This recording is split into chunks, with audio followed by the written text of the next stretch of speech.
LA's fine, but it ain't home. New York is home, but it ain't mine no more.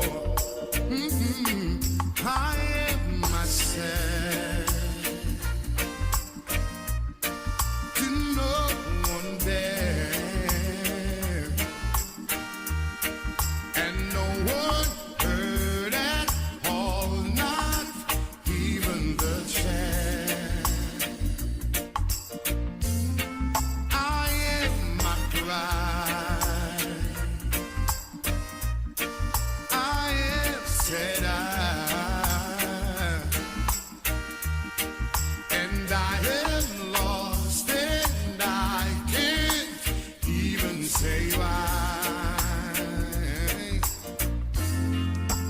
Leaving me lonely still. Did you read about a father who dreamed of being a king? And they all became one, except for the name. A few other changes. You talk about me. The story is the same one. But I've got this emptiness deep inside, and it won't let me go.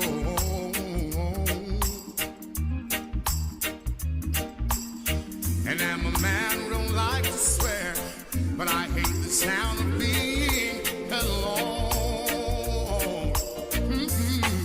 I am myself to know.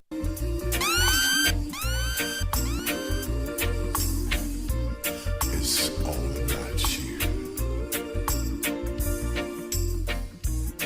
LA's fine and sunshine most of the time, and the feeling is laid back. Palm Tree Road, rents are low, don't you know? But I keep working my way back. But I'm a Jamaican boy who's born and raised. Nowadays I'm lost between two shores. LA's fine, but it ain't home. New York is home, but it ain't mine no more. I am myself to no one there, and no one heard at all, not even the chair. I am my pride. I am said and I am lost, and I can't even say why. Leaving me lonely still. Did you read about a father who dreamed of being a king? And they all became one, except for the name. A few other changes. You talk about me. The story is the same one. But I've got this emptiness deep inside, and it won't let me go.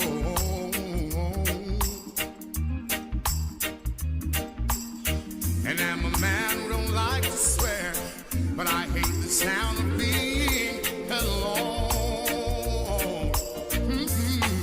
I am myself to no one there, and no one heard at all, not even the chair. I am my pride.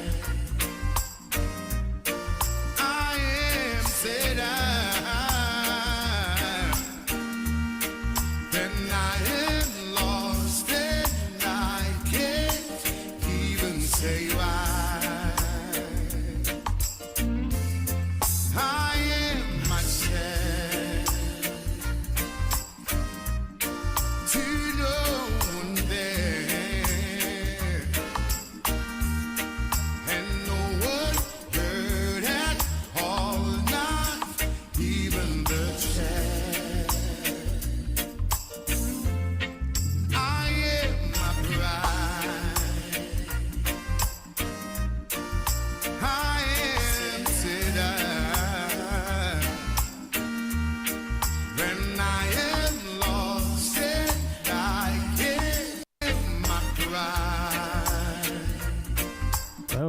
Well. Good evening, everyone. Good evening to you. How are you doing? How's everybody doing this evening? How are you? Yeah, I am here. It's another Thursday. And you know, if it is Thursday, it is indeed the Hot Topics. Yeah, the Hot Topics is aired every Thursday on this station. Also broadcasted on Fit FM 96.7. Your life, your music, your ears. Yeah, your life, your music, your ears.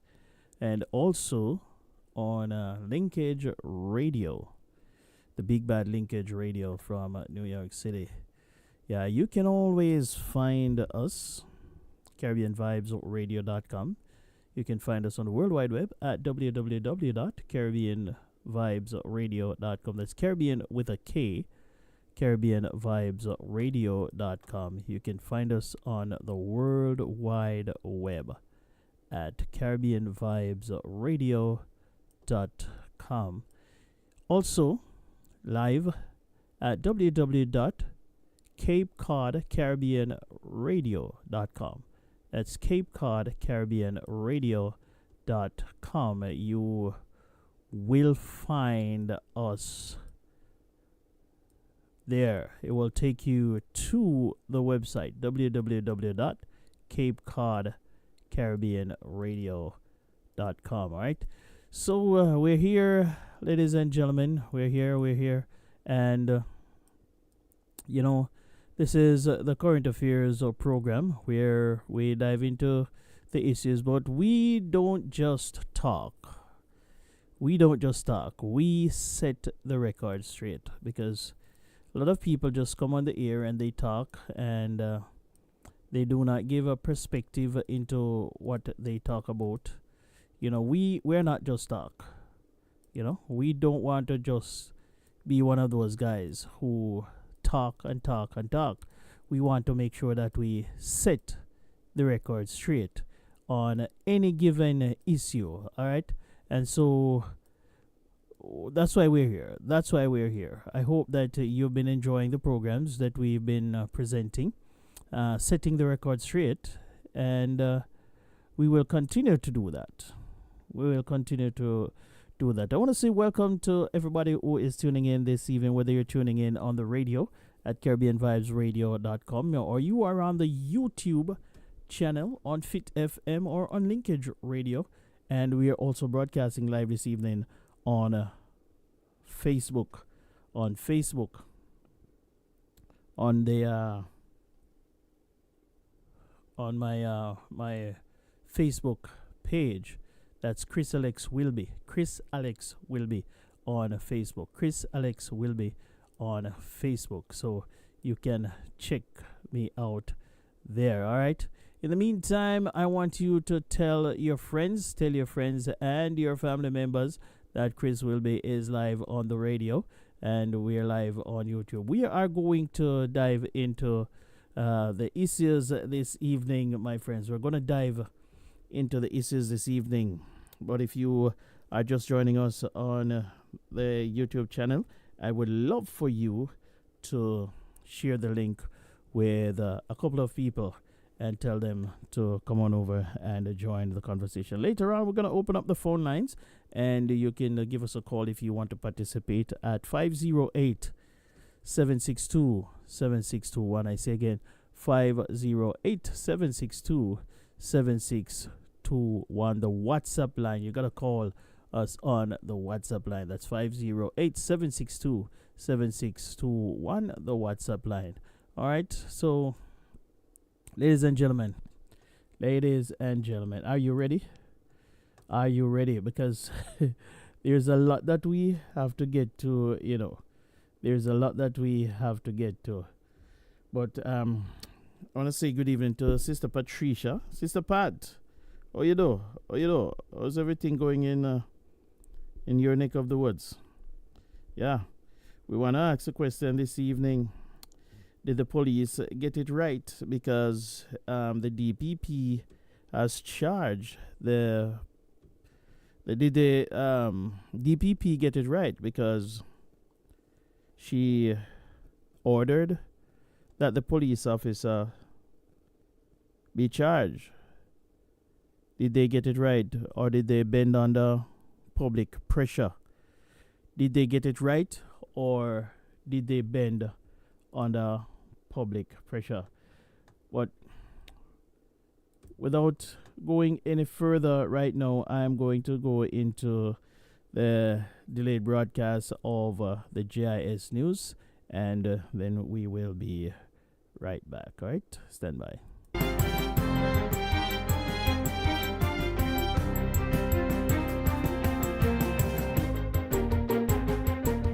Good day, I'm Twyla Whelan and this is your JS News for Thursday, June 4, 2026. A revised building code designed to strengthen Jamaica's resilience against natural disasters will be rolled out during this financial year. The updated code forms part of the government's national reconstruction efforts following the passage of Hurricane Melissa, which dealt a devastating blow to the built environment in western parishes. Minister of Local Government and Community Development Desmond McKenzie gave the update while making his contribution to the 2026-27 sectoral debate in the House of Representatives on Wednesday. He says the updated code will require structures being built to withstand Category 5 hurricanes and will introduce stricter enforcement measures. A critical feature of the new building code is that buildings are to be constructed to withstand Category 5 hurricanes.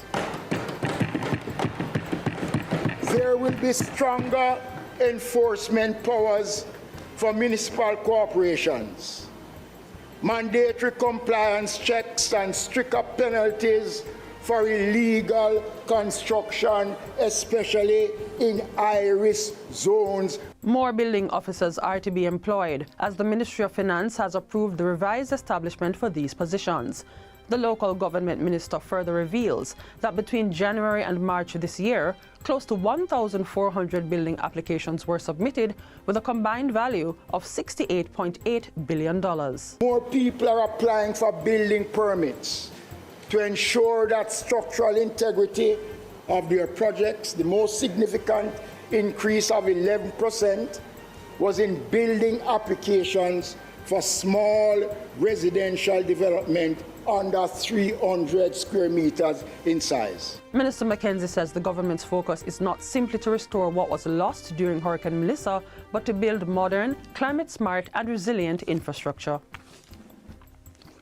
Also coming out of Parliament, the local government minister has announced that the National Solid Waste Management Authority, NSWMA, will be embarking on a special public education campaign to encourage greater civic responsibility for waste management.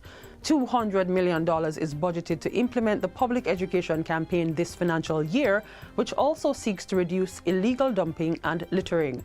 Minister McKenzie says the NSWMA is also intensifying enforcement activities across the island. Last year alone, the agency served over 2,000 anti-litter tickets. Over 9,000 removals were issued. It's a problem that we have, and is a problem that we must deal with. Minister McKenzie also highlighted ongoing works by the NSWMA to improve garbage collection schedules across Jamaica. He says the authority is working towards regular waste collection every 7 to 10 days across the island, in addition to a special project to collect 8,000 tons of bulky waste. The minister is appealing to Jamaicans to support the agency's efforts. The agency is targeting to collect 1.2 million tons of waste this year. It will be far easier to achieve this goal if illegal dumping and the throwing of garbage into our streets and our gullies are significantly reduced. Jamaica has strengthened its disaster response and recovery capacity for the 2026 Atlantic hurricane season through the establishment of a multi-agency data governance framework. On Tuesday, the Director General of ODPEM, Commander Alvin Gale, and 5 permanent secretaries signed a Memorandum of Understanding and data sharing agreements to support the use of the GeoConnect platform. GeoConnect provides a single, secure platform that enables ministries and agencies to share, cross-reference, and verify damage assessment data in real time. It was developed by the National Spatial Data Management Branch in the Ministry of Economic Growth and Infrastructure Development. Permanent Secretary Arlene Williams says the initiative emerged from lessons learned as the country responded to the devastating impact of Category 5 Hurricane Melissa. She explains that GeoConnect will strengthen transparency and support more effective decision-making by enabling participating entities to verify beneficiary information across multiple systems. The National Reconstruction and Resilience Authority, NARA, will model international best practices as it moves forward in the post-Hurricane Melissa rebuilding exercise. That's the word from NARA's Chief Executive Officer, Ambassador Retired Major General Anthony Anderson, as he addresses concerns of accountability and transparency of the agency. There are a few models that are out there that we've been looking at, how we do that. There are trusted softwares, processes, planned programs, and so on. These things are known already and are acceptable to donors, funding institutions, financing institutions, and so on. So I don't see us going far from that. Obviously, we have to have credibility with what we're doing. So the key is to set up credible systems up front. Ambassador Anderson was speaking during an exclusive interview with CEO of the JIS, Giovanni Dennis. He also dispels the notion that NARA will be duplicating the work of other ministries, departments, and agencies. No, because there's lots of work to go around, especially if we're going to try and do things in a short period of time. Hopefully, by collaboration, we'll probably allow them to unstick some blocks they may have or whatever, or have the discussion.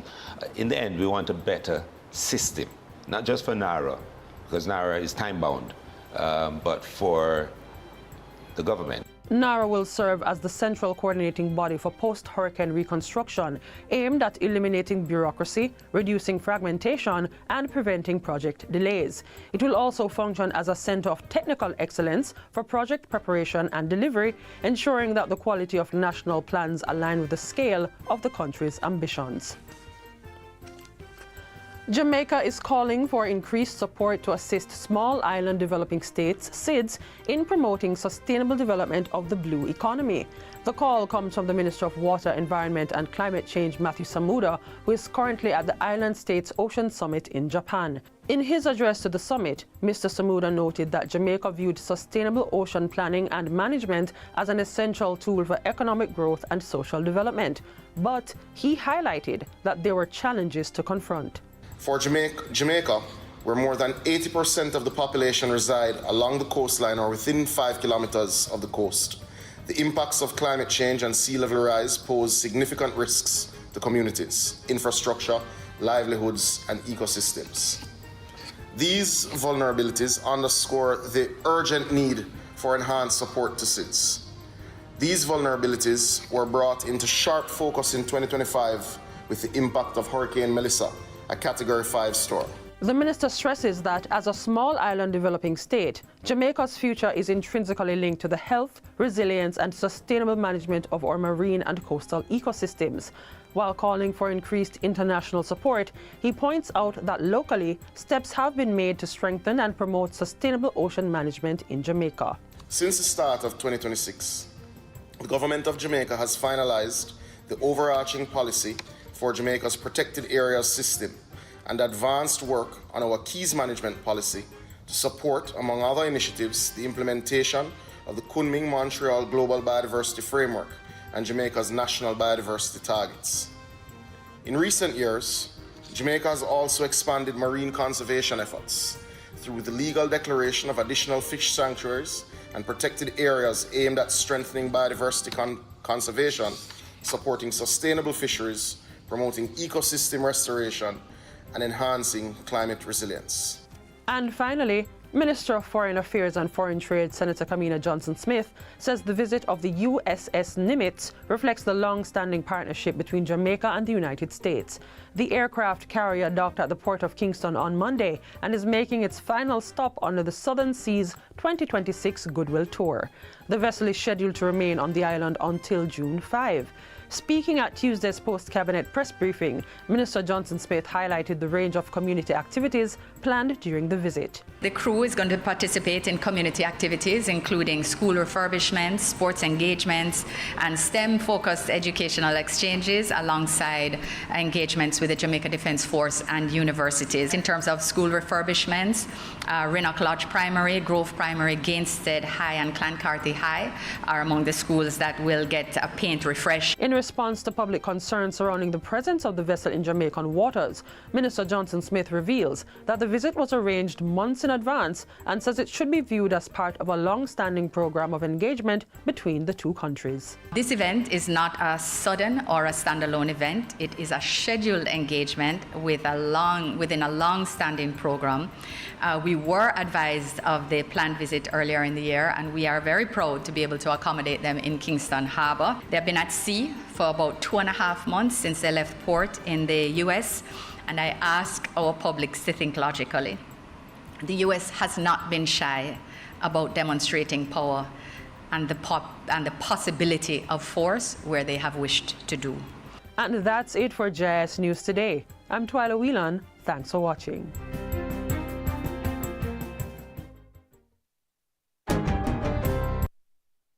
Right, ladies and gentlemen, that was a rebroadcast of the JIS News, heard right here on the Caribbean Vibes Radio.com, CaribbeanVibesRadio.com, Cape Cod CaribbeanRadio.com, right? It's www.CapeCodCaribbeanRadio.com. That's triple C, the triple C. Yeah. How's everybody doing this evening? We have a number of things to talk about, ladies and gentlemen. And if you have not heard it, I'm gonna draw your let me not draw your attention to it. Anyway, yeah. Before I go there, you see, there's something that I was thinking about. You know, and I think I was early today, right? I was early today. Last week I was a little bit late, but I think I was early today, so I don't think anybody have any problem with me and my my time this afternoon. But there's one more thing that I need to do before we continue. One thing that I must do before we continue. If you notice, you know, where the caption. Have you noticed the captions, ladies and gentlemen? What is in the caption? What is in the caption? Because I don't know if some of you really understand what we're going to talk about this evening. You know, what is in the caption? Let me see. Those of you on social media, Facebook or YouTube, what are we talking about this evening? Sister Pat, you know what we're talking about. What's the main thing we're talking about this evening?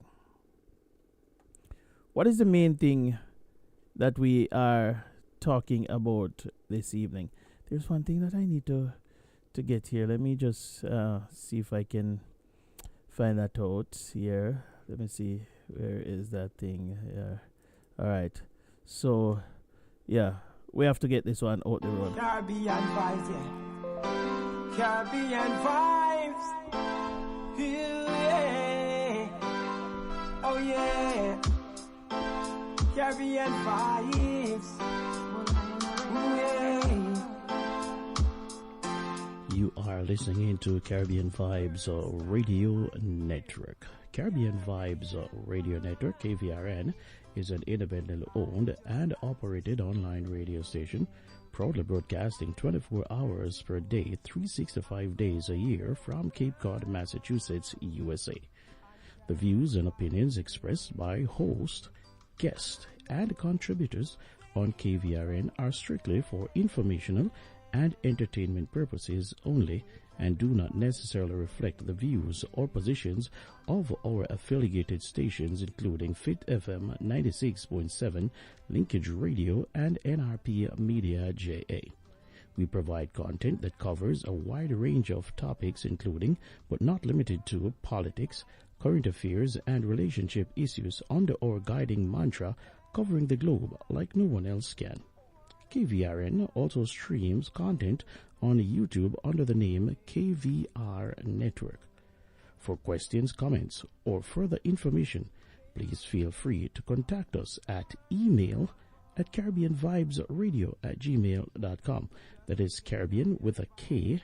That is KARIBBEANVIBEZ radio@gmail.com, or mail at P.O. Box 42, Centerville, Massachusetts 02632 USA. Thank you for tuning in and supporting Caribbean Vibes Radio Network, your global connection for vibrant, thought-provoking content. I just positive songs I play. Caribbean vibes, they cannot play like you. They wanna play like you, that's true. Caribbean vibes, they wanna play like you. Cannot play like you. Play the way you do.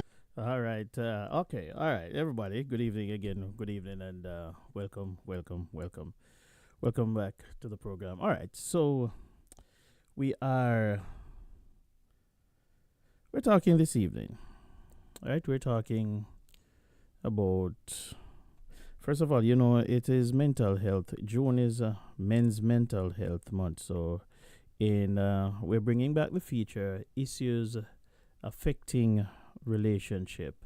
We are infusing it into the program, and every week at a certain point we are going to discuss issues affecting relationship, right? Issues affecting relationships. We had that feature some time ago. It was always in the program, and we just kind of ignored it for a minute. But we're going to start talking a little bit more about that. Every week we're going to infuse issues affecting a relationship into the hot topics, right? So look out for that later on in the program. And being that it is Men's Mental Health Month, I have a little clip that I'm going to play for the guys listening in. All right. There's one other thing that it's just a little thing that I need to just put out there.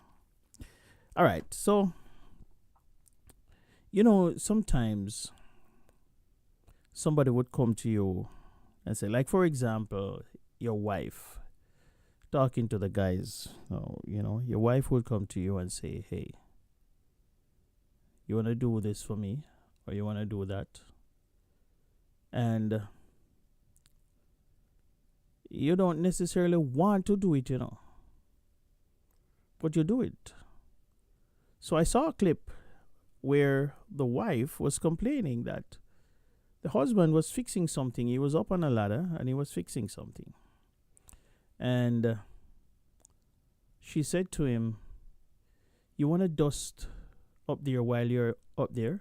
And he said, no. And she got a little bit upset and she left. When she came back, she saw him dusting. And she said to him, I asked you if you wanted to dust the thing, and you said no. And he said, yeah. You asked if I wanted to dust it. I don't really want to dust it, but I'm dusting it for you. And she was like, so, there's a lot of times, there are lots and lots of times when that happened to me. I don't necessarily, if my wife asks me to do something, I don't necessarily want to do it. But guess what? I'm still going to end up doing it anyway because I want to please her. You know? So, wife, sometimes when you hear your husband, if your husband doesn't move right away or he complains a little bit about the fact that he gets it done, you should still thank him, because it's not that him really want to do it, but him love you enough to, even though he doesn't really want to do it, he does it anyway. All right, so that is my little thing on that. All right, so let's dive into the issues this evening. Let's dive into the issues. So we're talking this evening about, the main thing is the DPP charge the police officers. We're going to talk about some other things too, but the main thing is that the director of public prosecution has charged the police officer who shot and killed Miss Bujo. And I'm asking the question this evening, do you believe that the police officer, do you believe that the prosecutors, the DPP, got it right? Do you believe they got it right? Or do you believe that they bend under public pressure? So I want to address the recent decision. I want to address that by the DPP to charge the police officer involved in the fatal shooting of Miss Latoya Bulgin. So, ladies and gentlemen, I must admit that I am a little bit disappointed by the decision to bring charges based on what has been reported publicly so far. However, disappointment is not the same as judgment, right? And as a firm believer in the rule of law, I reserve final judgment until all the facts are presented in a court of law. Now, one of the cornerstones of any democracy or democratic society is the principle that every individual is innocent until proven guilty. That principle must apply equally to ordinary citizens and members of the security forces. The officer has now been charged, and the matter will proceed through the judicial process. Now, during all of this process, evidence will be presented, witnesses will be examined, arguments will be made by both sides, and ultimately a verdict will be reached. Now, as citizens, we have a responsibility. We have a responsibility to respect that process. We may have strong opinions, and we may not always agree with the outcome. But faith in the justice system requires that we allow the courts to do their work without prejudicing the case, or without prejudging the case. Excuse me. Now, the broader question that I have, and I know that many Jamaicans are now asking, I'm certain I'm not the only one, is whether the prosecutors got this decision right based solely on the evidence or the video that was presented before them, or whether they bent under the weight of public pressure and public sentiments surrounding this case. Do you believe that the DPP and the prosecutors made the correct decision based on the evidence, or did public pressure influence the outcome of the charging decision?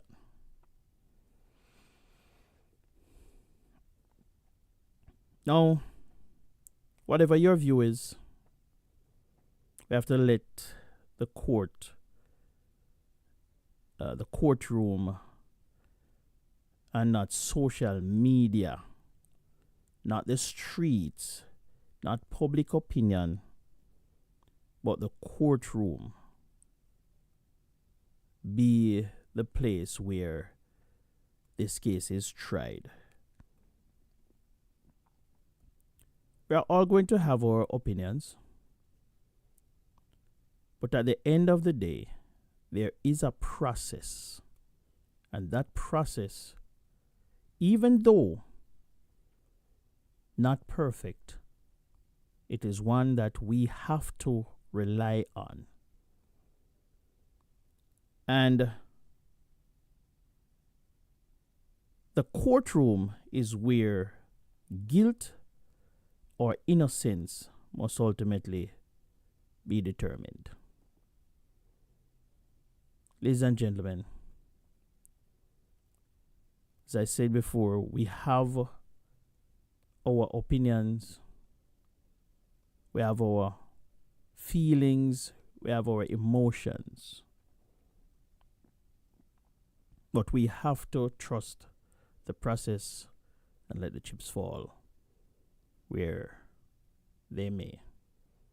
I am prepared to accept whatever decision, whatever the outcome is, whatever decision the court comes to, the final decision, I am prepared to accept it and move on.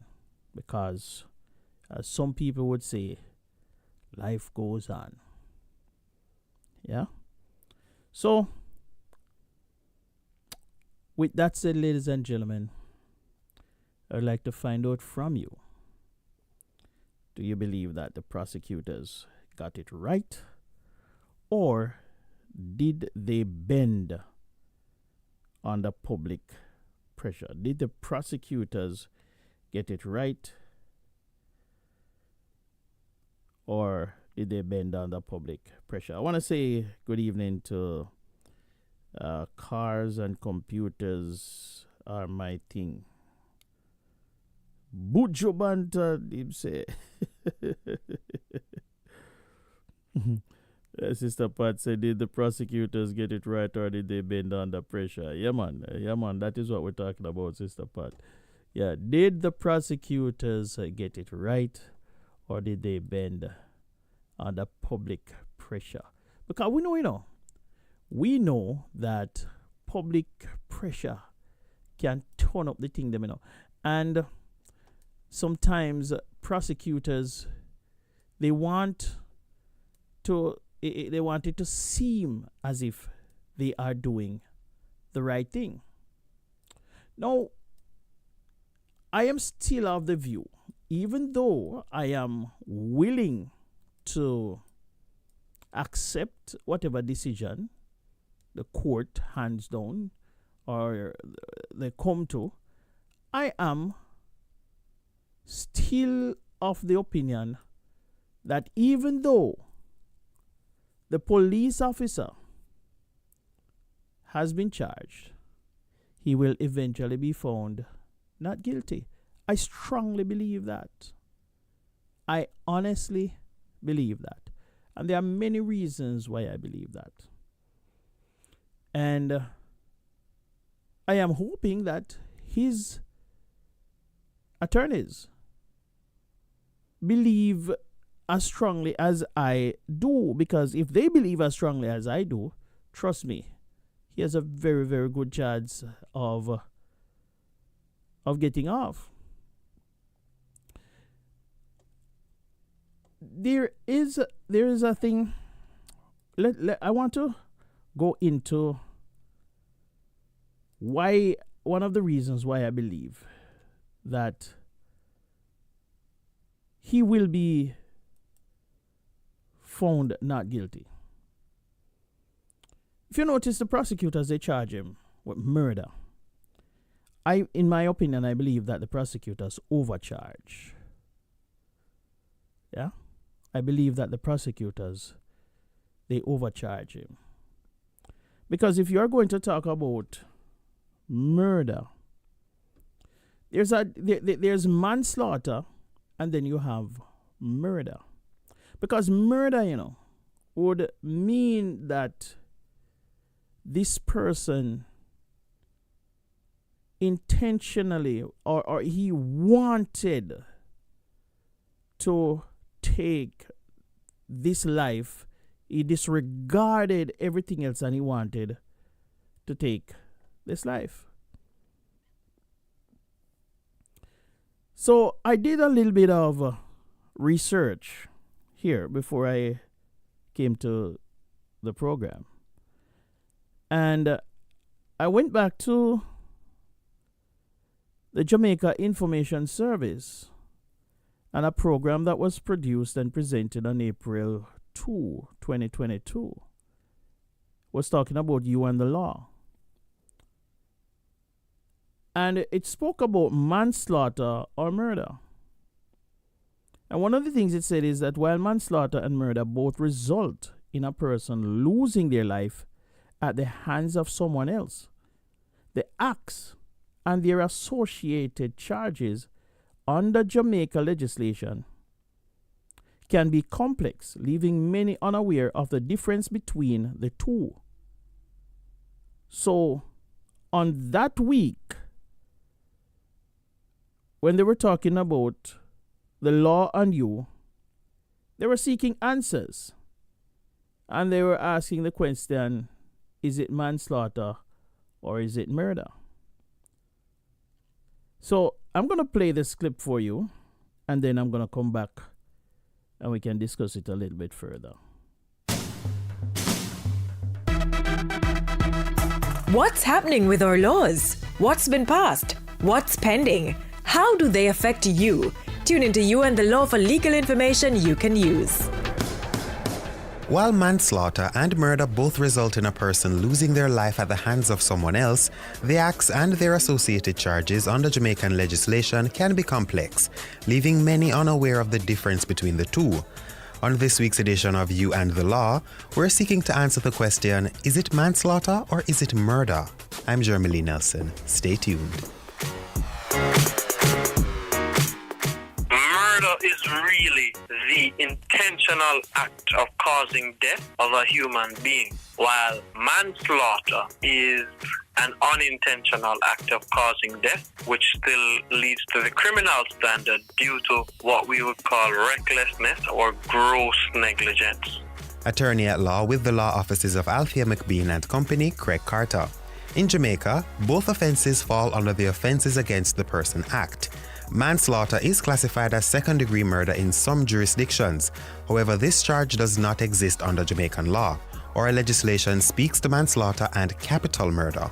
Capital murder is where you commit a felony, and while committing that felony, you commit a murder. And in those circumstances, you will be charged for capital murder. So, say for example, you are in the midst of a robbery and commit a murder. Those are circumstances that would lead to capital murder being a charge levied against you.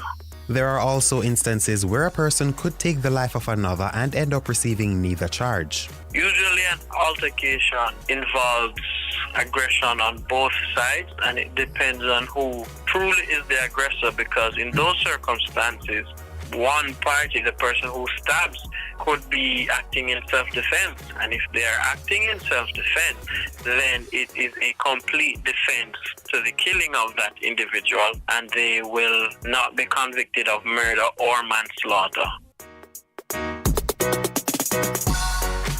An important feature when it comes to the act of murder is the intention of the person committing the act.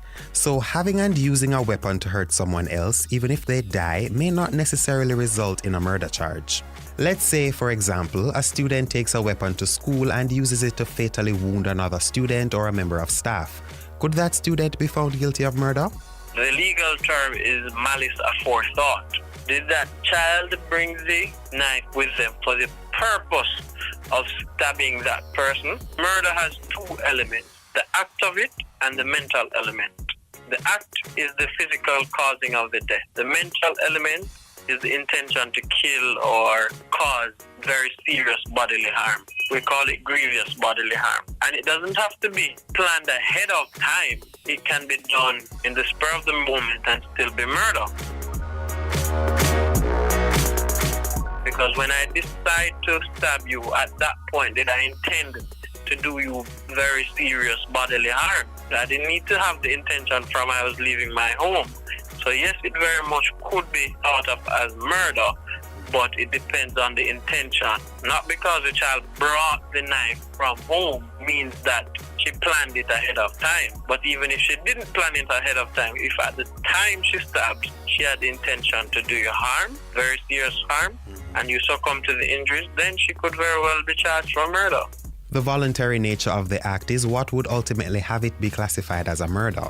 When a child or anyone stabs someone else, they would be charged for murder 9 times out of 10 because they did a voluntary act, which what other intention could you have but to do someone very much harm by stabbing or shooting them? But there are certain elements that may cause that charge to fall from murder down to manslaughter. Attorney at law with Althea McBean and Company, Craig Carter. Some of the circumstances under which an accused person could see a murder charge being downgraded to manslaughter under the Offences Against the Person Act include diminished mental capacity, provocation, and in the event of a suicide pact. And that's where we end this week's edition of You and the Law. But come back next week as we continue our look at the differences and similarities between charges for manslaughter and murder. All right, ladies and gentlemen, so that's where we're going to leave that aspect of it. So you get the drift. So you can be charged. So one of the interesting things, in my opinion, and I'm going to see how his lawyer is going to argue, because I believe that he has a very, very good defense, because the fact that he was in the line of duty, and I am quite sure, because now we are hearing something that we heard, but no, it is being reported that the young lady said something to the effect of, "I am going to run you over."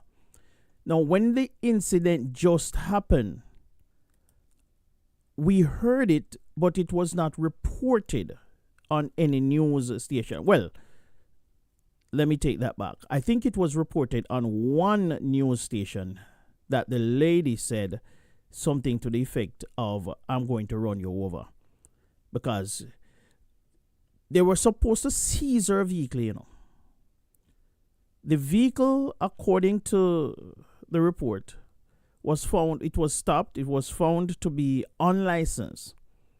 And she was supposed to hand over the vehicle, and she didn't. And according to reports, that she said that she was going to run them over, right? And so the police officer is going to argue self-defense, no doubt about it. It is just up to the juror to believe when the facts are presented, when the evidence is presented, whether or not they are going to believe him. But in my opinion, this should not have been brought. The murder case should not have been brought. But this is where we're at. I think the public pressure, the DPP, in my opinion, they bent under public pressure. And they are saying, it's like they're saying, you know what? Let's throw it to the courts here, man, because me I go do my part. We're going to put it in the court. We're going to try the case. And, you know, if he win, he win. If he lose, why, dog, that means supper. So he better have a good lawyer. I think that's how they, because it's 50-50 in my mind. Either way, the public sentiment is split as far as I'm concerned. It's split down the line.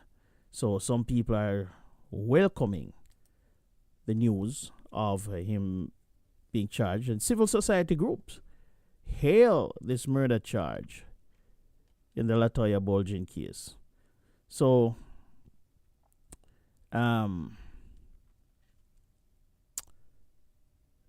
there is an article here that says that civil society groups are welcoming the murder charge laid against the police constable implicated in last month's controversial fatal shooting of a 45-year-old Latoya Bulgin in Granville, St. James. But they insist the questions remain about the conduct of the other police personnel in the aftermath of the shooting, particularly in the handling of Bulgin's body. The constable, 35-year-old Andrew Wilson, was charged with Latoya Bulgin's murder on Wednesday. He was denied bail and ordered to surrender his travel documents. He was also instructed not to interfere with any witnesses connected to the case. The controversial incident, captured on video and widely shared on social media, triggered widespread condemnations from several civil society groups. Executive Director of Jamaicans for Justice, Michael Jackson, hails the murder charge as a timely development. The organization has taken note that the police constable involved has been charged. We await the timely prosecution of the matter where the full facts can be unfolded so that the family can get the justice that they deserve. What is important in this context is that the CCTV footage greatly aided the investigation, which saw the timely charging of the officer based on what I'm sure the DPP would have found that there was a case for which the officer needed to answer for. Previous stories referred to Bulgin as a taxi driver. However, we have established that she was not a taxi driver, but was instead transporting persons to a protest on Sunday, May 17. Surveillance footage shows Bulgin's vehicle moving suddenly before a policeman standing in front of it fires his weapon towards the driver's side. It also captures the lawman's handling of the body, which was widely been described as disturbing and undignified. Ms. Jackson says the public deserves answers about the conduct of those police personnel. We need to hear from the police high command regarding whether or not any disciplinary processes were implemented or instituted against the officers who mishandled the body of Miss Bulgin, given the manner in which she was thrown in the back of the service vehicle. Even in death, an individual is still minded to dignity of person, and we believe that was completely violated. Executive Director of Stand Up for Jamaica, Carla Golata, has echoed Ms. Jackson's sentiments. I am pleased that an episode like this, which was really horrifying and was famous because everybody had the chance to watch the footage, has been finding a response, which is a strong response from the state. I still have a question about what happened to the other officers which were flinging the body into the pickup as if it was a piece of meat. I think that even that is not a professional behavior. So I imagine and hope that there are some investigations related to that. All right. So that was Executive Director of Stand Up for Jamaica, Carla Golata. All right, ladies and gentlemen,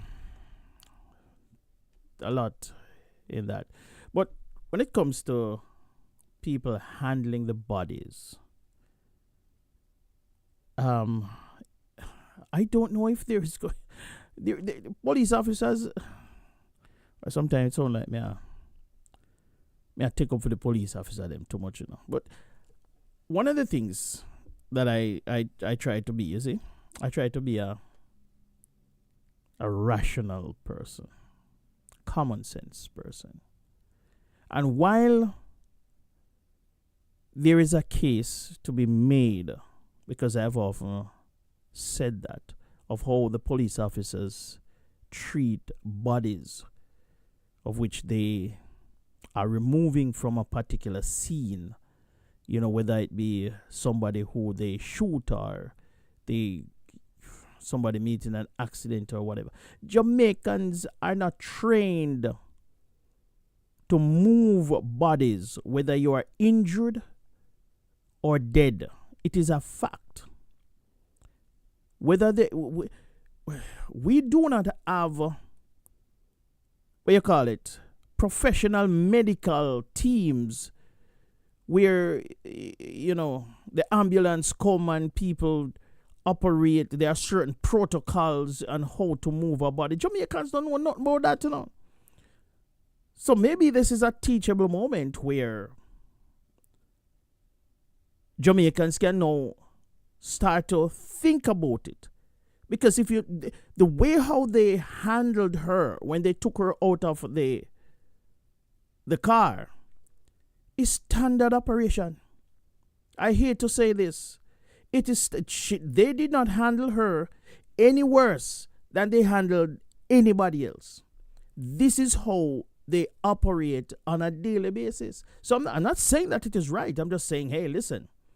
People are saying, you know, as if why they just drag her. Yeah, this is how it works in Jamaica. Unfortunately, there is nothing new. Nothing new. 508-762-7621. 508-762-7621. If you want to participate in the discussion. WhatsApp 508-762-7621 if you want to participate in the discussion. Yeah, there was nothing new where that is concerned. It is standard operating procedure. Now, there is also now a report out of Nationwide saying that the policeman charged for the fatal shooting of 45-year-old Atoya Bulgin in Granville St. James on May 17 claims he was threatened. Nationwide is now reporting that. Now, according to Nationwide News, Wilson was part of a police team sent to Granville on May 17 in response to a demonstration in the community. Reports are that upon arrival, the police observed a black Toyota Voxy motorcar dropping off protesters. The vehicle was driven by 45-year-old Atoya Bulgin, otherwise known as Bujo. In this account of the incident, Wilson claimed that they checked the vehicle registration plate and discovered that it was unlicensed. The police approached Bulgin and informed her that the vehicle was unlicensed and would be seized. Remember, you know, there was some altercation between these people. We all established that. The police, you know, they were going at it. We don't know what was said, but this is now the police version being reported now by a news organization in Jamaica. The police approached Bulgin and informed her that the vehicle was unlicensed and would be seized. The police thereafter sought and got permission from the duty officer to seize the vehicle. Wilson claims that on hearing this, Bulgin uttered, "Me vehicle nah seize today. Me rather run this over one on one and kill uno today." That is according to what the police say. Bulgin then attempted to drive the vehicle away. Wilson, who was standing in front of the Voxy, discharged one round in the direction of which the vehicle stopped. Bulgin suffered a gunshot wound to the chest. She was taken to Cornwall Regional Hospital where she was pronounced dead. So that's the story. That's the story. Ladies and gentlemen. 508-762-7621. All right, so let me run over to see what's being said on the YouTube channel. Camille Chin 1090, blessings caviar family and my vibes master. Oh, my vibes, what you mean? I mean, claim him yes. Camille Chin. My vibes master, I love it, I love that. All right, what else we have over here now? Cars and computers are my thing, says, I believe he intended to kill her, but you cannot prove it unless there is proof of him voicing a premeditation after their previous interaction, possibly saying the next time he sees her, he is going to. It is standard of operating procedure because of their disdain for the regular citizen. You know, I don't think it is the disdain for the regular citizen. You know? I don't think that it's just. I honestly don't. I don't know.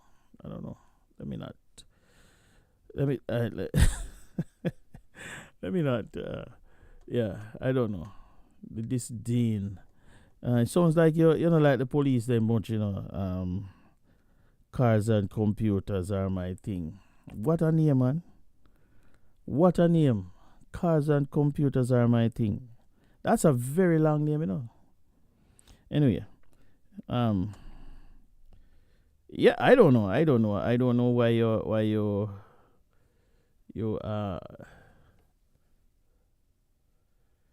yeah, so if you want to call me to participate. We have what else we have on the list here?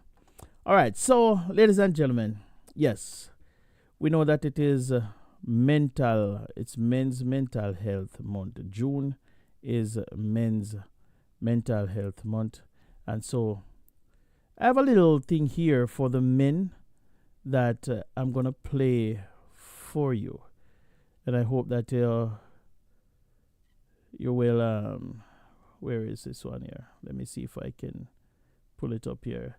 In the meantime, if you want to call me, but don't call me once I start playing this thing, please don't call me, because I don't want to interrupt it. So you call me before or call me after, but once I start playing this, it's not this one here. I have so many of these things. No, not that one, Chris. Not that one. 508-815. I keep saying 815. That's not the right number. 508-762-7621. All right. So here is a clip that I'm gonna play for you. I'm gonna play this clip for you. Stand by, and we will come right back and discuss. So, all right, let's go.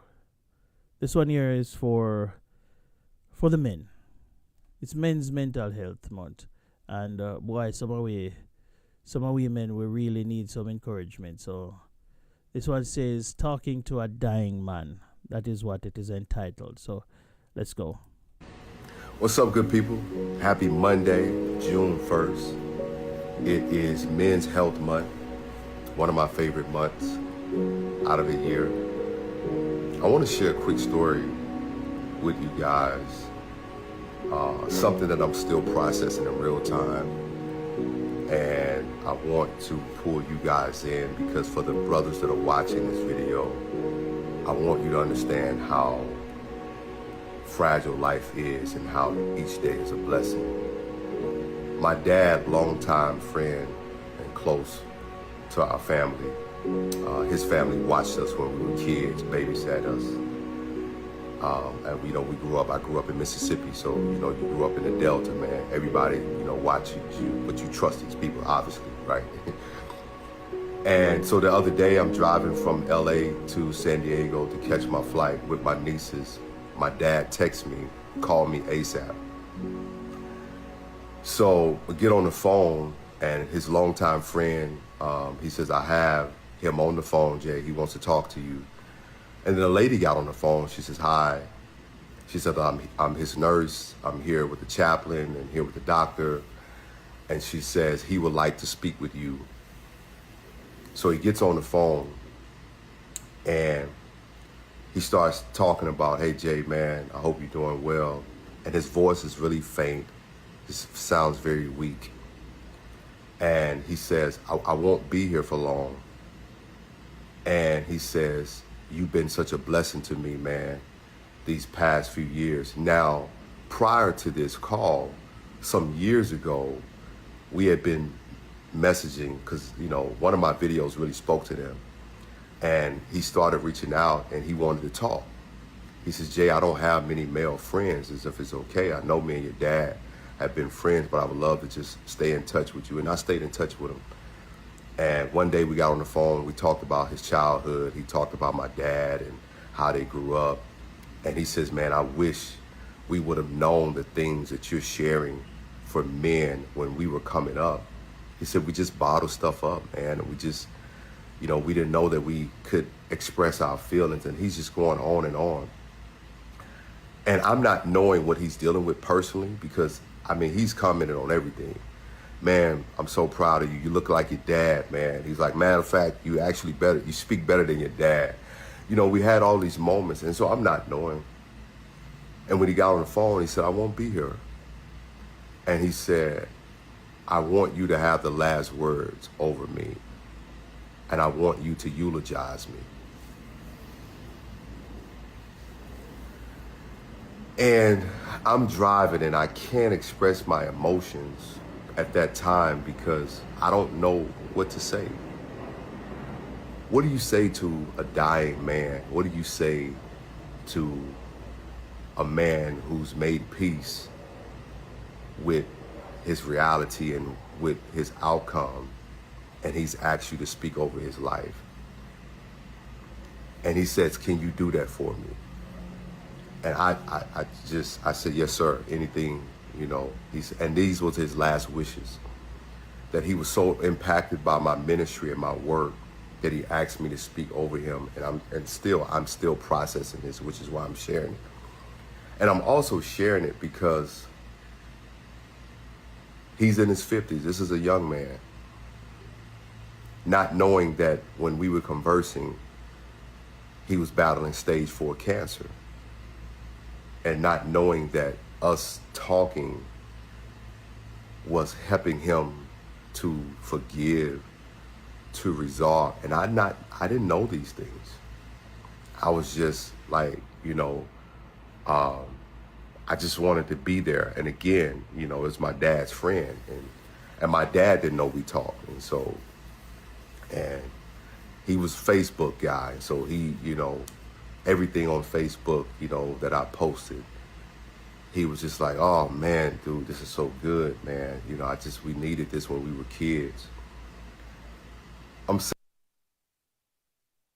So, ladies and gentlemen, I guess how this thing works, I can't just play the entire video without making any commentary on it. So I have to pause it for a moment and to say, because it's not my video, obviously I found it online and I decided to share it with you. So I have to talk over it a little bit to, put my input. So yeah, not that I have much input, but according to the the laws of copyright and everything works.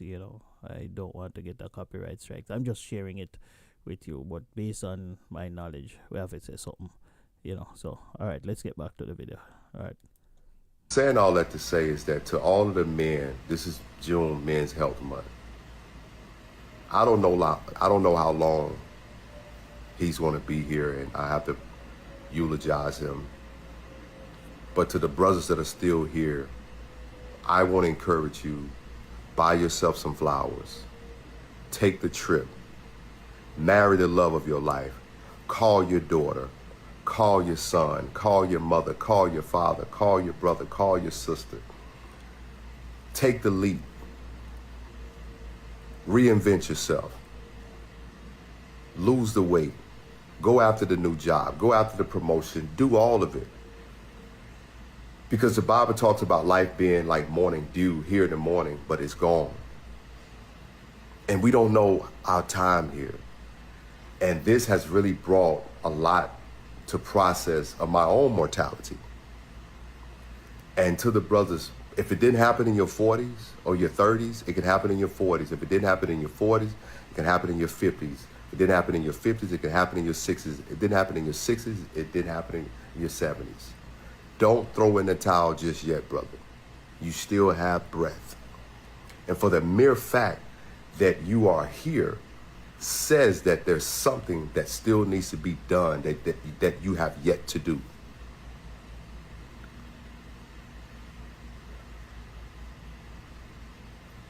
How will you live?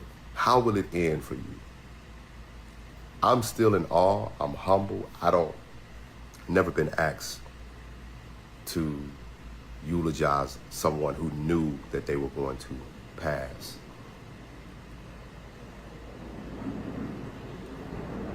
How will you live, brother?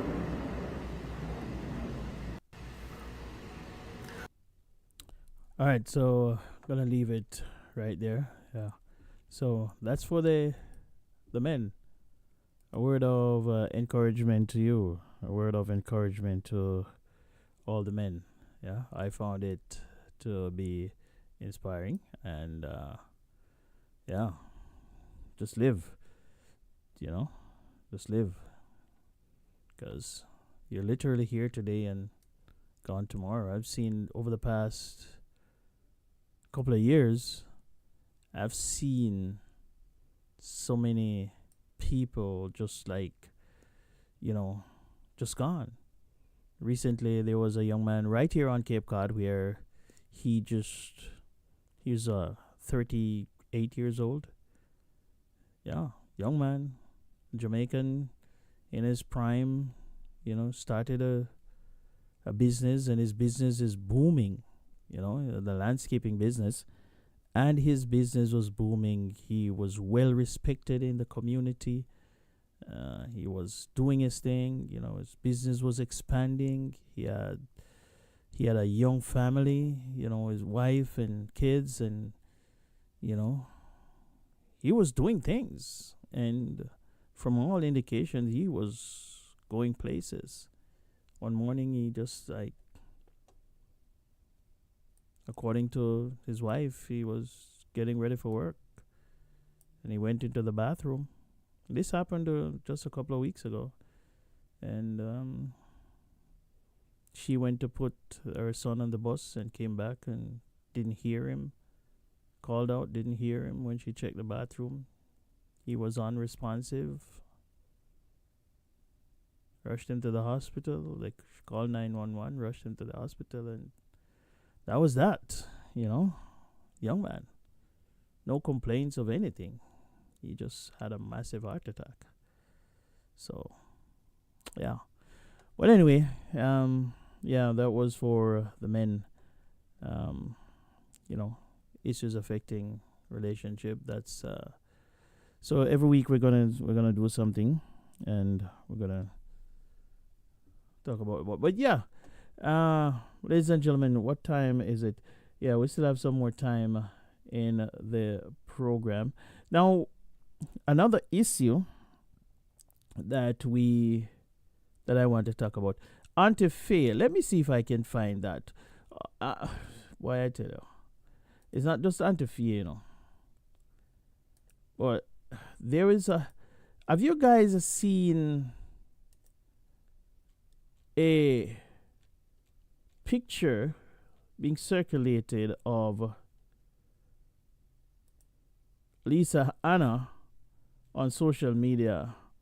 Now, everybody know Lisa Anna as the former Miss World. Now, she is literally breaking the internet because a lot of people are talking about the picture that she posted.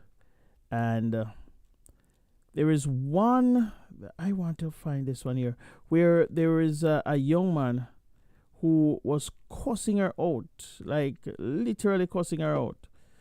Because according to him, boy, I don't want to put words in his mouth.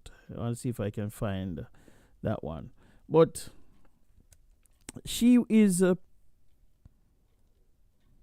Lisa Anna is, let me see if I can find this one here, Chris. She's promoting her skincare product. So she is the face of it. She is the model. And she is doing her thing. And obviously some people feel like she shouldn't be so naked. And what I'm saying is that Miss Lisa Anna was a supermodel. She literally grew up with us in Jamaica. She is one of us. This is nothing, the picture I see of her is nothing that we don't see on social media every day. Social media has become a place of literal nakedness. So I don't understand how some people, especially right now, a lot of the People's National, I thought I saved this, but it doesn't seem as if I can find it. But some people are saying that why Lisa Anna shouldn't do this and shouldn't do that, and you know, the picture of her is too naked and people are watching, and I'm like, I don't understand what they are talking about.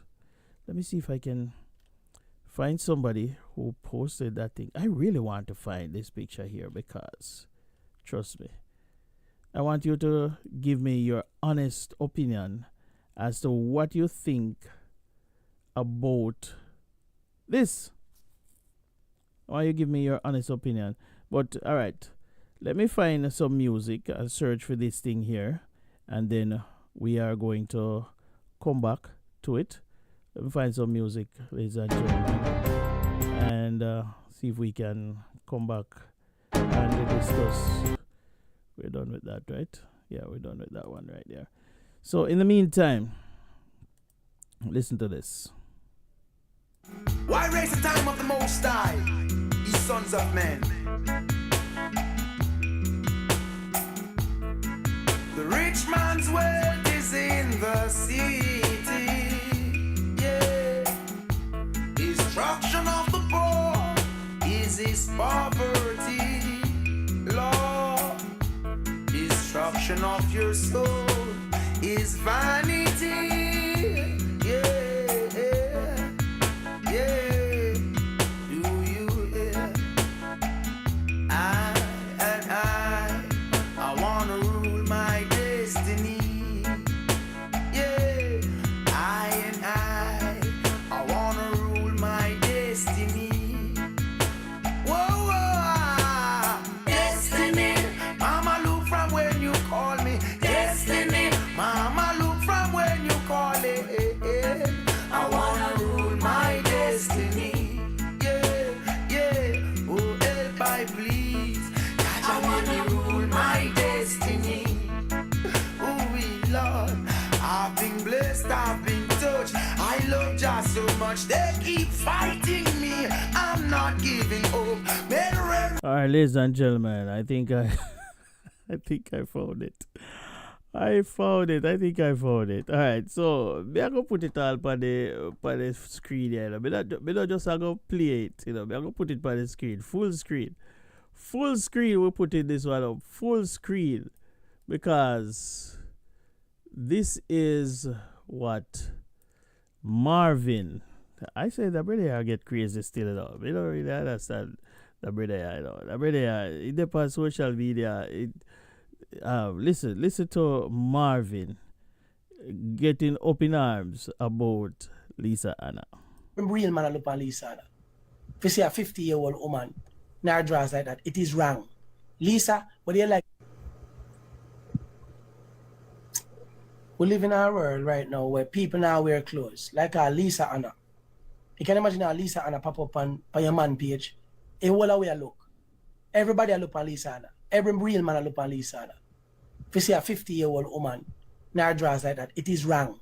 Lisa, what do you like it and that you're wrong? I'm going to talk it tonight. Lisa, it's wrong. And it's wrong pan number. Let me tell you the levels are wrong pan. It's not that you're not comfortable in your skin. That's fine.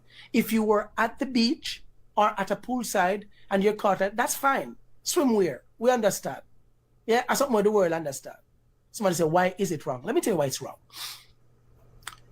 Lisa Hannah was once a member of parliament, a public figure, who you have young men and young little boys and little girls in her constituency where she walk around and hug up, who sees her as a role model.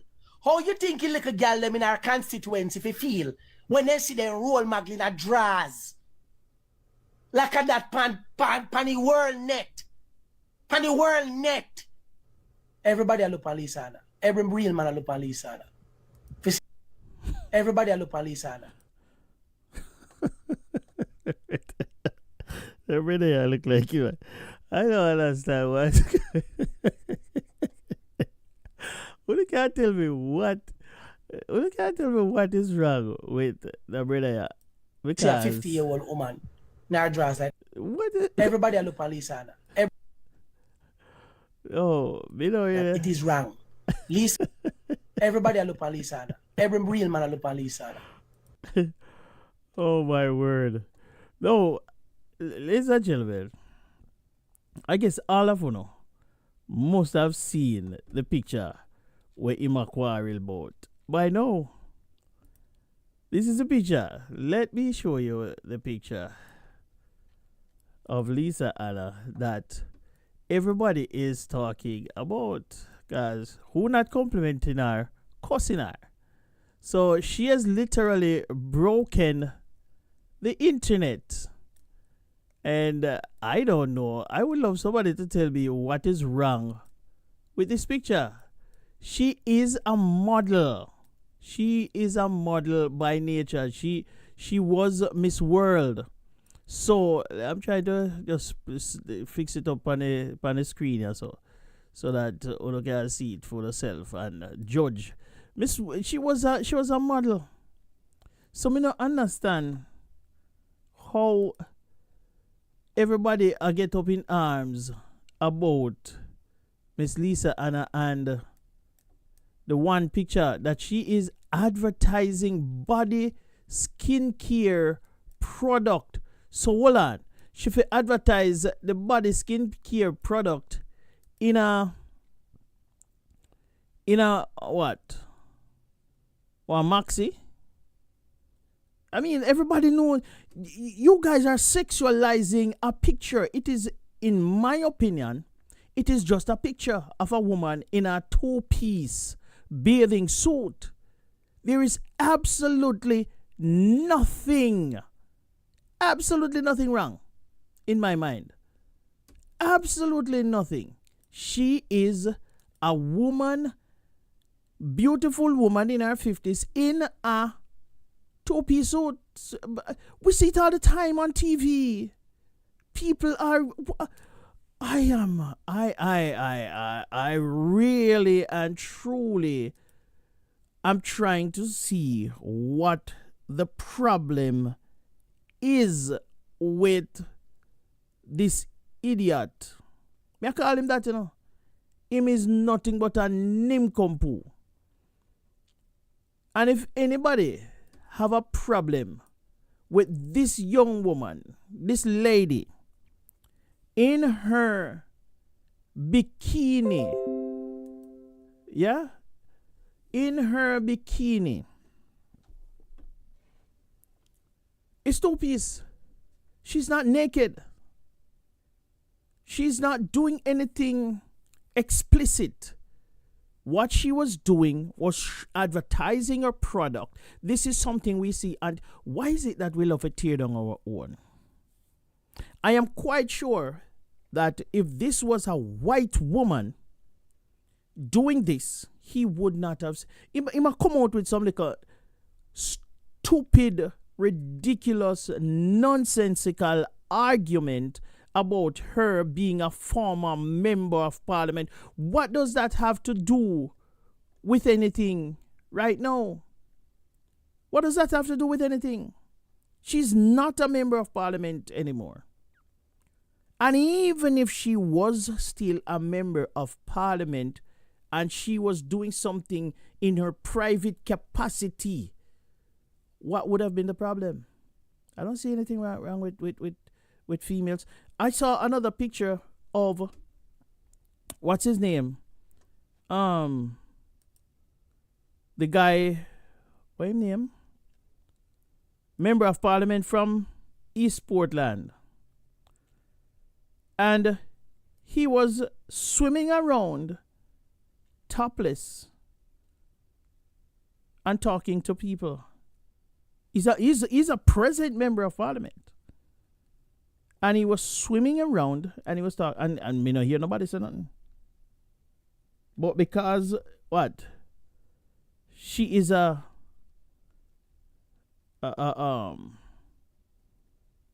she's a woman, which happens all the time.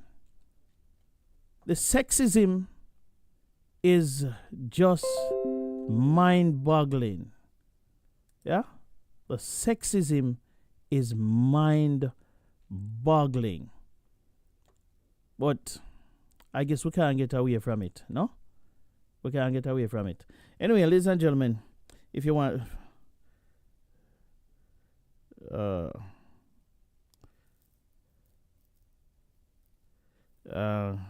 Sister Camille says...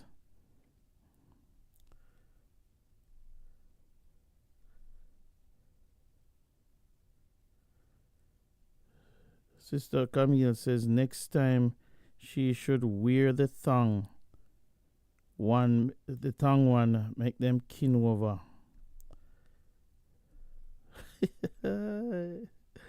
I tell you,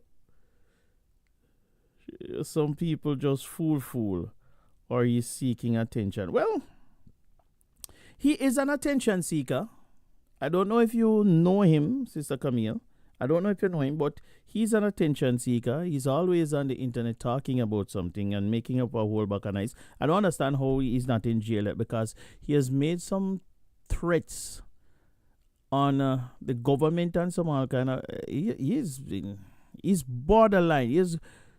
He's been borderline, what do you call it? Saying some illegal things. You know what I mean? It's borderline. He said... one of the things that he said that I wonder how the government is not investigating him yet is that he has enough money can buy a coup. He literally said that. He has enough money can buy a coup. So, I don't know. Yeah. Cars and computers, there are things, says he's an idiot. His whole platform is to criticize people. That's his whole platform. He criticizes everything. The police. What else this? Criticizes. I'm not seeing the comment. The whole of this comment here. He criticizes the PM. That's all he does. Spread negativity. Yeah, that's all he does, for real, my brother. That's all he does. Spread a lot of negativity. Okay, his whole platform is to criticize people. That's his whole platform. He criticizes everything. The police, does he criticize the PM? That's all he does. Spread negativity. Yeah, man. So, I don't know. Let me see if I can find the the other topic. What was the other topic that we wanted to talk about? Let me see if I can find it and come right back. We have a few minutes left in the program. I feel my spiritual cope. Wisdom overstanding must never be too much. Give I protection day and night from even the pestilence that walk at that daylight. Destiny, Mama, look from when you're calling. Destiny, Mama, look from when you're calling. I wanna rule my destiny. Yeah, oh, if I please, Jaja make me rule my destiny. Whoa, whoa, yeah. Cast away their cards most, Lord. You have them in the region, in the valley of decision, restraining the Edens with a rod of iron. You know not the destiny of a next man, why hold him? Set him free for too long. I wanna rule my destiny. Oh yeah, I really wanna rule my destiny. Hear me call, call, call. Destiny, Mama, look from when you calling. Destiny, Mama, look from when you calling. I wanna rule my destiny. Oh, hey, help I please. I wanna rule my destiny. Where could I found? My destination is homeward bound. No forces try hold I down. Breaking chains has become the norm. I know I must get through, no matter what I want. Destiny, Mama, look from when you calling. Destiny, Mama, look from when you calling. I wanna rule my destiny, Lord. And I tell you once more, the rich man's wealth is in the city. Oh, destruction of the poor is our poverty. Yeah, destruction of her soul is vanity. Oh, do you wear? Do you wear? Whoa, whoa, destiny, destiny.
Yeah, man, sad movies always make me cry. Yeah, man. So, ladies and gentlemen, what I was what I was showing you on the screen while I was playing the.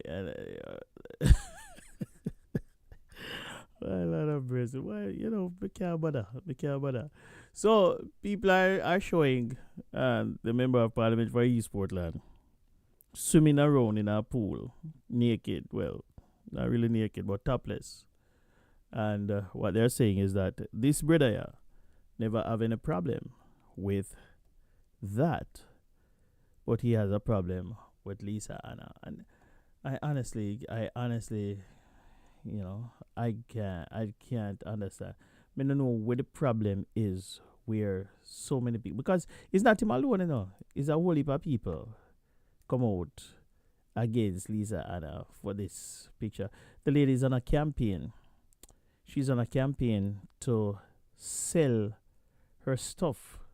She has just launched a skincare line and she is promoting it.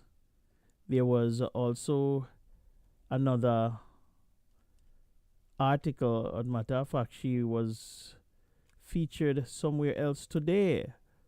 Visiting, as a matter of fact, she's been visiting a lot of these people, promoting her product. That is what an entrepreneur does. So I don't understand where the whole criticism is. But anyway, that's that. Let's leave that. Now, if there was a special interview which you saw on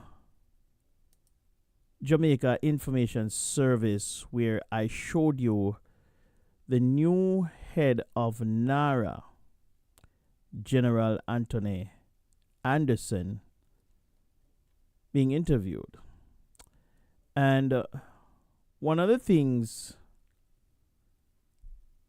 that people are criticizing the Andrew Holness's government for is that they're saying, look, was there a special deal? And according to Mr. Anthony Anderson, he said that there was no special deal.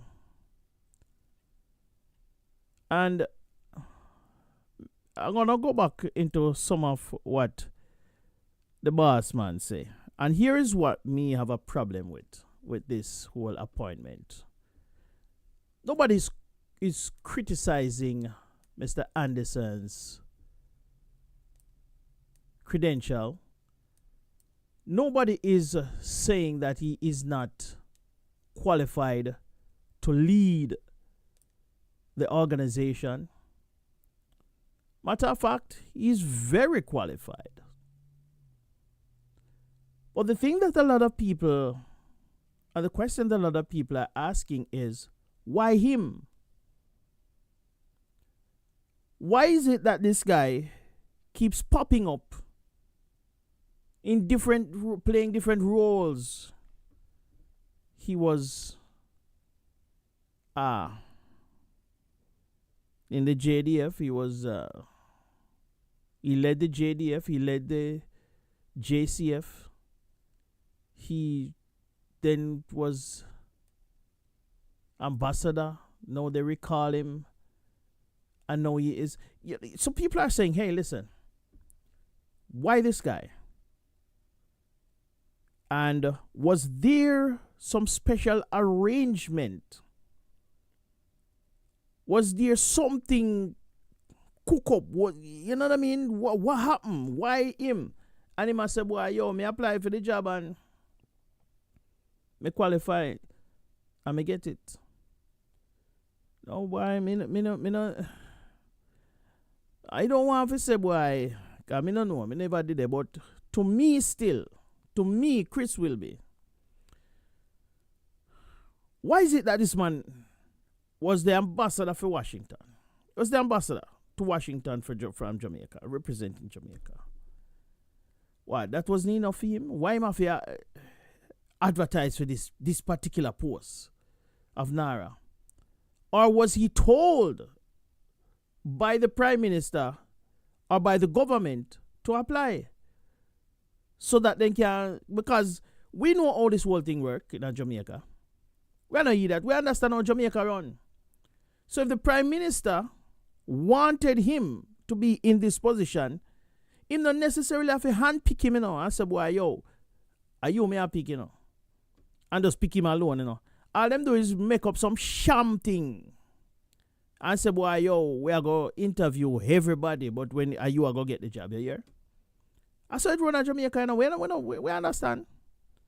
So yes, them say it was 100 man or 500 or whatever, and it come down to 7. And he was picked. He was picked. Is he the most qualified person? Is he the only qualified person for have all of them a job there in Jamaica? Something don't look right. To me, something don't look right. Something in a something with the brother here, Anthony Anderson, always get the job them. Why? Him always get the job them over other people. Why? Eh?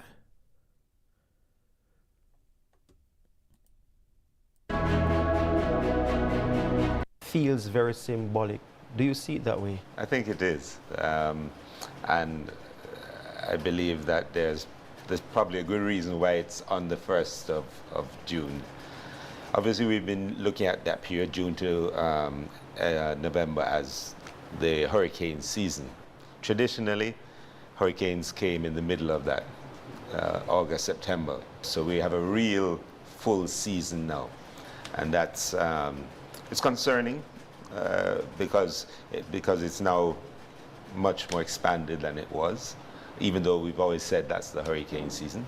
Yeah. But as I say, my appointment this day, although I'm not going to be doing ODPEM's work, I'll be doing pretty much the large reconstruction and resilience projects for the government, and of course, in that process, building a lot of knowledge transfer and capacity building in it. Hurricane Melissa had a devastating impact on Jamaica, even if people weren't directly affected. Seeing how so many people were impacted, does that affect how you do your job? Not really. I mean, I just focus and get things done. Perhaps it's my background that causes that. It's crisis, operating in a crisis is really, it has been my bread and butter for a very long time. And so once it happens, you can't get too emotionally involved with it, because you need to be very functionally involved with it to ensure the best outcomes.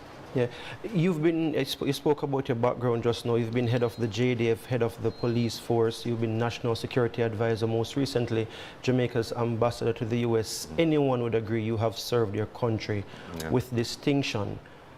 You could easily go off to go and play pickleball or golf, something like that. Hang up your socks. Why take on this huge job now? Well, when you do service, there's never enough that you can do for your country. If there was no Melissa, then there'd be no Nara, and then I wouldn't be doing this. I'd still be the ambassador. I'd still be doing that and seeking an advantage for Jamaica over there. Yeah. So, when you hear the amount of job with them one man though, and I'm no conspiracy theorist, but why him? Nobody else is qualified in Jamaica. Nobody else. Out of the whole millions of Jamaicans, nobody else is qualified. He is the most qualified person in Jamaica to do this job. I have so many questions. But since you had Melissa, with the level of damage, that my own background and experience will assist in getting that done. Expound on opportunity. What do you mean by that? Well, it's given an opportunity to rebuild. It's given an opportunity to... Yeah. All right, ladies and gentlemen, I'm going to leave it there for this evening.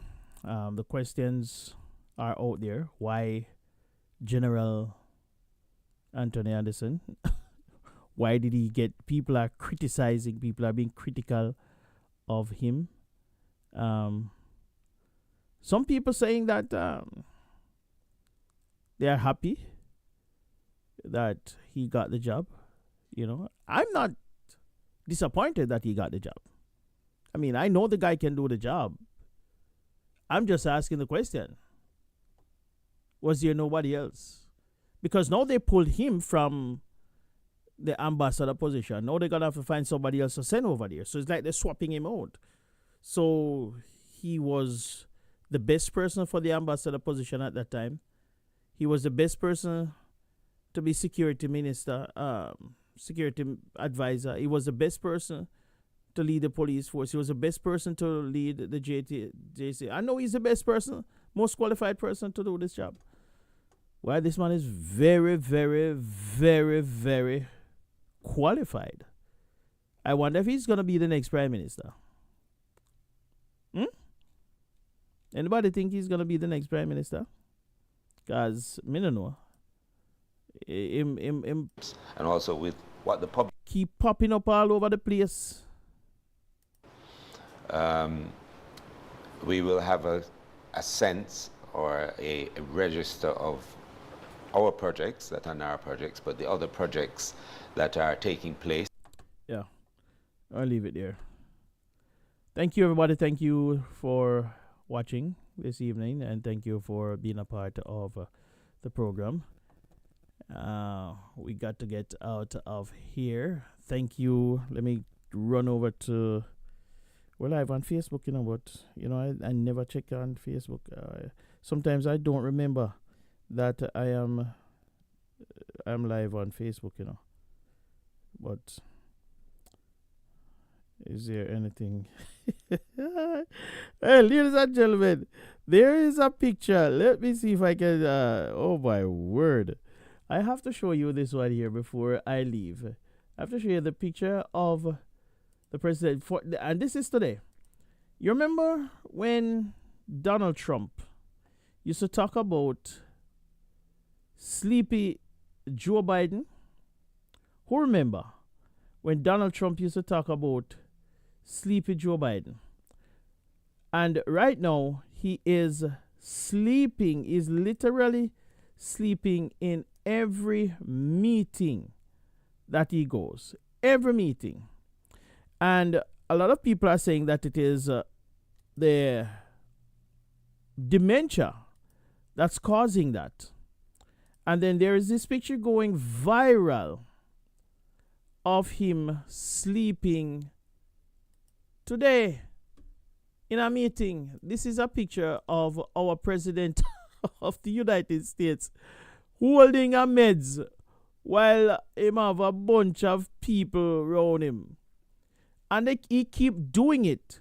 He cannot stay awake. I don't know why they keep putting him down to sit down and everybody standing around him. Why they have that format of him sitting down and everybody standing around him and like they're praising him. He can't stay awake. He can't stay awake. This is our president. This is the man we used to call Joe Biden, sleepy Joe Biden. And now he cannot stay awake for 5 minutes. He cannot stay awake for 5 minutes.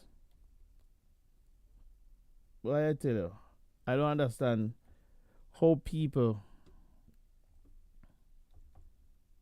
vote for this. I'm trying to find something here. Oh my word. I'll find a clip here of him. Free nation where they can speak their minds, practice their religion, and live by their values, then you must defeat sleepy Joe Biden and the radical left. You have to do it. Reject left-wing fascism. And those words rang out from Philadelphia and launched a revolution, not just in America, but in the hearts of all humanity. The principles of the Declaration of Independence, which is one of three, sitting right beautifully in the Oval Office. I took it out of the vaults, and it's beautiful. It's beautifully protected, and it's a magnificent document. I stare at it all the time, and I read it as often as I can. A true, brilliant work of art. They've stirred the spirit of patriots in every nation, liberated millions from tyranny, and lifted billions from poverty, and it's doing now more than ever before. We're doing better than this country's ever done in 1 year. Think of what we can do. We just have to keep it going, Mr. Speaker, if you don't mind. Okay, got to keep it going. But no, and the Democrats admit this. No president in his first year has ever done the things we've done. When you think we've gotten the largest tax cut in history, larger than even in the first term. But we've done something else, and I think we've brought back spirit to our country. You know, 2 years ago. Oh, my word. All right, ladies and gentlemen, I am done. That is it for me for this evening. Thank you, everybody.